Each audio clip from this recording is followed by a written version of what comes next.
హల్లెలూయా. యేసుక్రీస్తు నామములో అందరికీ హృదయపూర్వక వందనములు.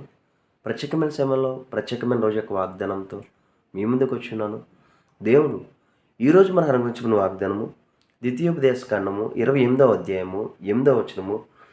నీవు చేయు ప్రయత్నం అన్నింటిలోనూ నీకు దీవెన కలుగునట్లు యెహోవా ఆజ్ఞాపించును. హల్లెలూయా. ఈ వాగ్దానం ద్వారా ప్రతి ప్రయత్నమందు మనకు విజయం కలుగునుగాక.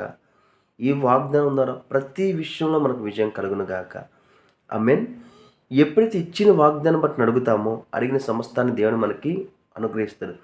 అట్టి రీతిగానే నువ్వు చేసే ప్రతి పని ముందు ఈ ఒక్క వాగ్దానం బట్టి ఎప్పుడైతే నువ్వు ప్రార్థిస్తావో, దేవా ఇదిగో తండ్రి నాకు ఈ వాగ్దానం ఇచ్చున్నావు తండ్రి, క్రీస్తు ద్వారా ఈ వాగ్దానం వారసులుగా మాని ఉన్నాను తండ్రి, ఈ వాగ్దానం మీద నాకు అర్హత ఉంది తండ్రి, ఈ పని చేస్తున్నాను తండ్రి, ఈ వాగ్దానం ద్వారా ఈ పనిలో నాకు విజయం కలుగునుగాక అని నువ్వు ఎప్పుడైతే విశ్వసించి ప్రార్థించి అడుగుతావో, దేవుడు నువ్వు అడిగిన దానికన్నా ఊహించిన దానికన్నా అత్యధికమైన కార్యాలు నీ పట్ల నీ జీవితంలో చేస్తాడు.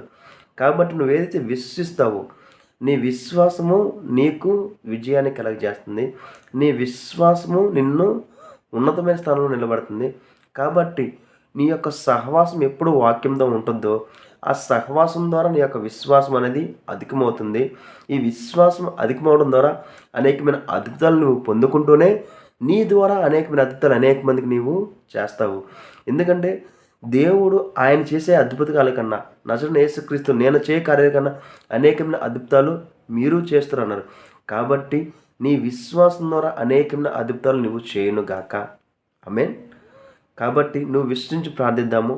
ప్రతి ఒక్కరు ఎవరైతే విశ్వసించి ప్రార్థిస్తారో ప్రార్థించిన సమస్తాన్ని దేవుడు ప్రతి ఒక్కరికి ఇస్తాడు. ఎందుకంటే ఆయన అందరి కోసం మరణించున్నాడు, అందరి కోసం తిరిగి లేచున్నాడు.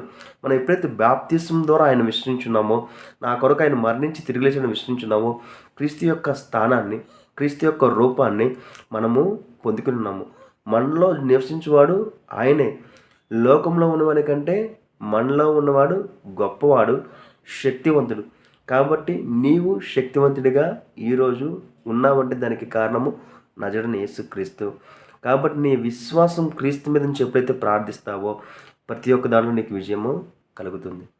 ప్రార్థించుకుందామా. మహాప్రేమ గల తండ్రి, నీకే వందనాలు స్తోత్రాలు చెల్లించుకున్నాం తండ్రి. ప్రతి ప్రేరణలో మీరే తోడని నడిపించండి తండ్రి. వీడియో చూస్తున్న వారికి ఏదైతే సహాయం కలుగుతావా, మాకైతే సమస్తం తెలియదు కానీ దేవా నువ్వు సమస్తం తెలిసినవాడు తండ్రి. కావాల్సిన ప్రతి సహాయాన్ని ఆయన చేయండి తండ్రి. ప్రతి అప్పు ఐశ్వర్యంగా మారునుగాక, ప్రతి అనారోగ్యం ఆరోగ్యంగా మారునుగాక. ఏ విషయాల్లో బలహీనంగా ఉన్నారో తండ్రి ఆ విషయాల్లో విడుదల కలుగునుగాక అని ప్రవచిస్తున్నాం తండ్రి. ఇదిగో దేవా ఏ విషయం అందండి ఎవరో చింతించడానికి వీల్లేదు దేవా. అనారోగ్యం ఆరోగ్యం మారునుగాక. నజరేయుడైన యేసుక్రీస్తు నామములో తండ్రి ఎన్ని ఎముకలు జీవం కలుగజేసిన దేవా, తల దగ్గర నుండి అరికాల వరకు ఏ విషయంలో బలహీనంగా ఉన్న ఆ విషయంలో స్వస్థపరచబడునుగాక అని ప్రవచిస్తాం తండ్రి. అప్పు ఐశ్వర్యంగా మారునుగాక అని ప్రవచిస్తాం తండ్రి. దేని గురించి అయితే విశ్వసించి ప్రార్థించి ఏకీభవించినారు తండ్రి, ఏకీభవించిన విషయంలో అద్భుతం జరుగునుగాక అని ప్రవచిస్తున్నాం దేవా. కావాల్సిన ప్రతి ఒక్కరికి కావాల్సిన ప్రతి ఒక్క సహాయాన్ని అందచేయమని నజరేయుడైన యేసుక్రీస్తు నామములో అడిగి వేడుకొంచున్నాం తండ్రి. ఆమేన్. అందరికీ హృదయపూర్వక వందనములు.